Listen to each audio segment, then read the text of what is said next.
I would like to get to know if I could be the kind of girl that. Hey y'all, first of all, I would like to say all praises to the Most High Yah for another day, for a new month. I pray that the month of July is prosperous for y'all. I pray that it is edifying for y'all. I pray that a lot of y'all that are fasting like myself, I pray that it is enduring, but in the best possible way. And I pray that whatever you're getting out of this fast or whatever you're fasting for, that the Lord deliver it to y'all. What I'm going to get in today is the lesson on marriage, baby mama daddy, and baby mama culture, sexual immortality, and premarital Sorry, y'all. That was sex. supposed to be sexual immorality, not immortality. First, I would like to say this. I absolutely cannot stand when people say marriage in a ring is not going to save you. You still could be a single mother or a baby mother. And while there has some truth to that, I'm going to break that down for y'all as well. First of all, there is no such thing as boyfriend and girlfriend in the Bible. Men know within the first 3 months if they want to marry you. And some men know within the first 6 months to a year whether they want to marry you or not. Marriage should be the goal for everybody. However, it is not. And if marriage isn't your goal, then you shouldn't be having sex at all. You should be abstinent and focus on God and Christ.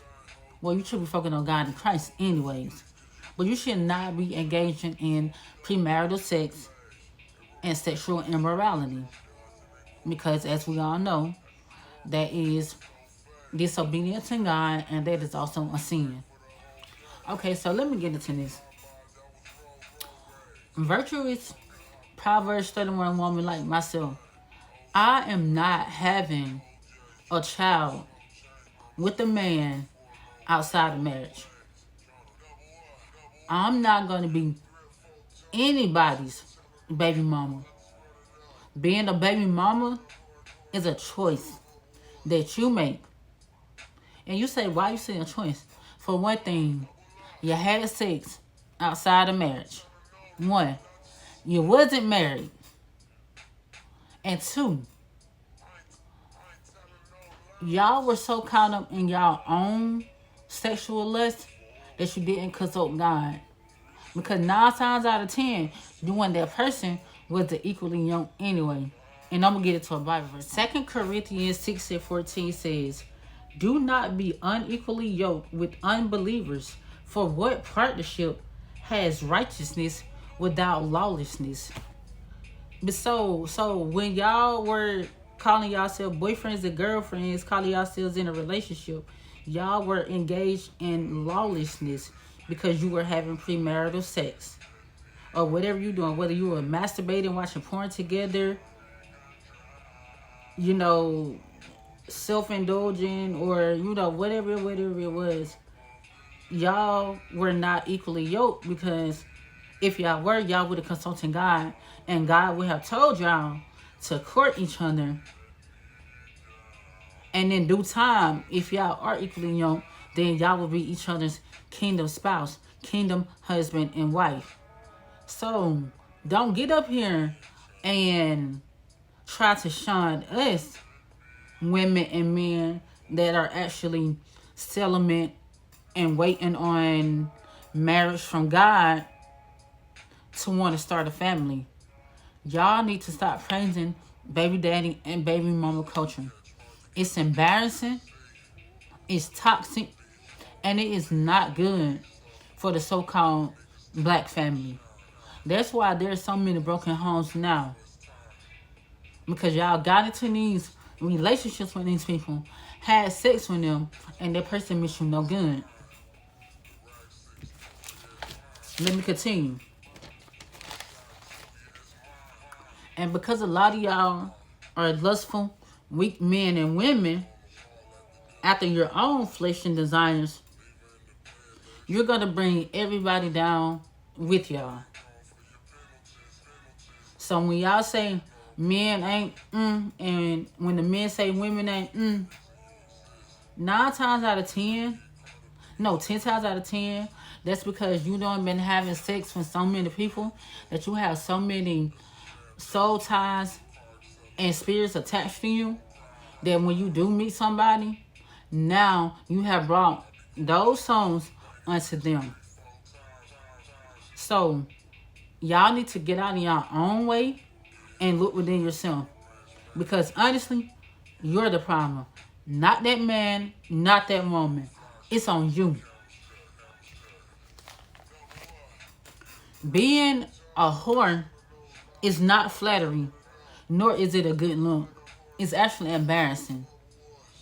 It's nasty, and it just makes y'all look so unattractive and disgusting.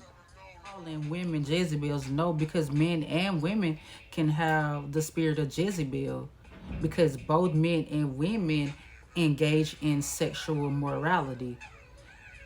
Some of us do. Some of us have been delivered from that. We have repented from that, and we have became celibate or abstinent, and we are focused on God. So yes,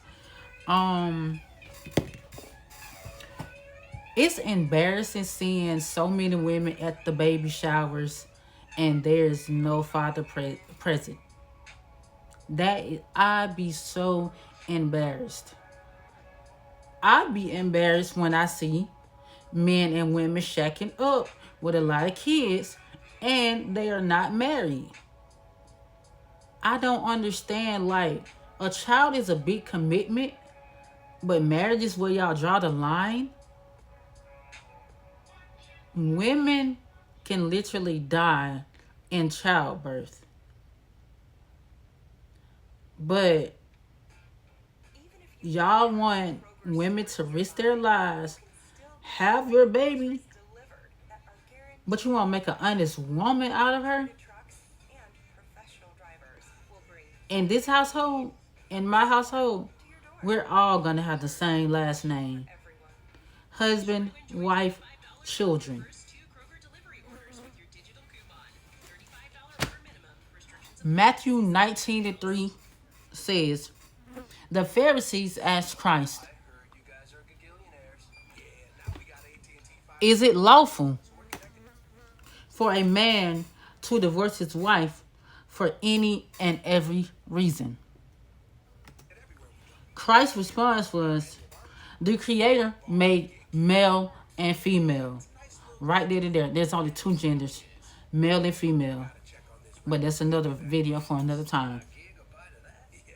And said, for this reason, son, a man will leave his father and mother and be united to his wife, and the two will become one flesh.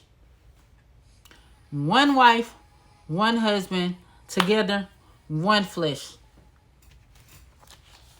So, they are no longer 2, but 1. Therefore, what God has formed together, let no man separate. Right then and there. Because God sent you your kingdom husband. And it's like men and women could have the spirit of Jezebel, the spirit of sexual immorality. So it ain't no calling women Jezebels. Nah, your husband and wife, your kingdom husband or wife, that means that y'all will fall together by him and let no other man or woman separate y'all. Divorce is only acceptable due to sexual immorality. Does God like it? No, because it creates destruction, heartbreak, and a lot of bad stuff can happen. But if you are adulterous and you defile the marriage man, there is ways for divorce.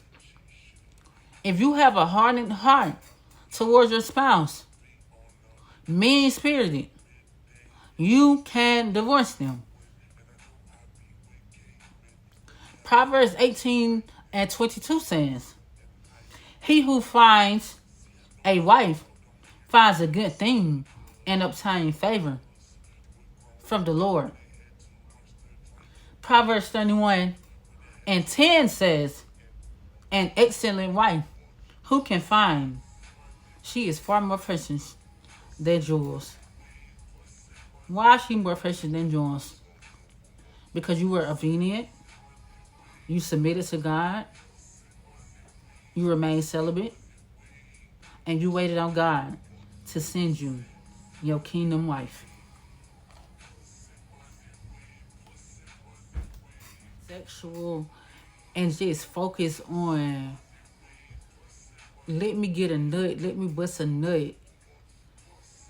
That y'all don't even have the wisdom or the spiritual maturity to actually take the time to see, do you actually like that man or that woman?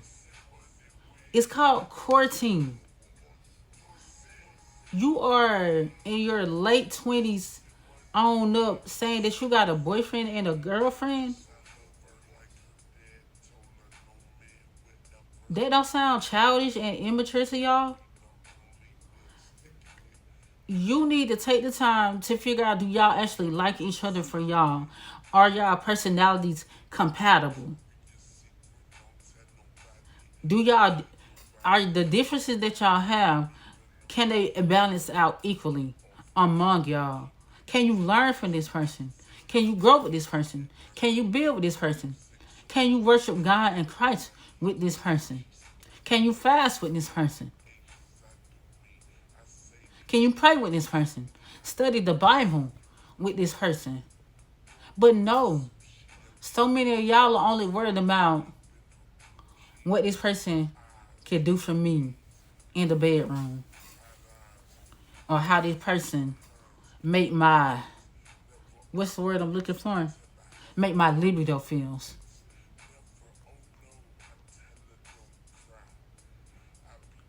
And then after you figure out, I might like this person, then that's when you go to God and you ask him. God might tell you to fast or might tell y'all to fast together. But that's how you will know if you are equally yoked and if that person is your husband or your wife. Stop trying to downplay marriage like it's just a piece of paper. No, it's not. Marriage is a spiritual covenant, a union, the highest form of honor to God. And for the people who think marriage is just a piece of paper, that means your intentions for marriage is not pure anyways. All these 50-50, oh, she gonna pay something, da. That's not a real man. That's not a real man. A real man is a leader, a godly man, a provider, a protector. It's like a lot of y'all are following. Y'all don't even have spiritual wisdom, spiritual discernment, because you always focus on you and what you want. But like I said, a man, a godly man, is a real leader, a provider, a protector. He makes his woman soft. When a man is a great leader, a protector, a provider, and has emotional intelligence, women will naturally submit because that is in our nature to do so.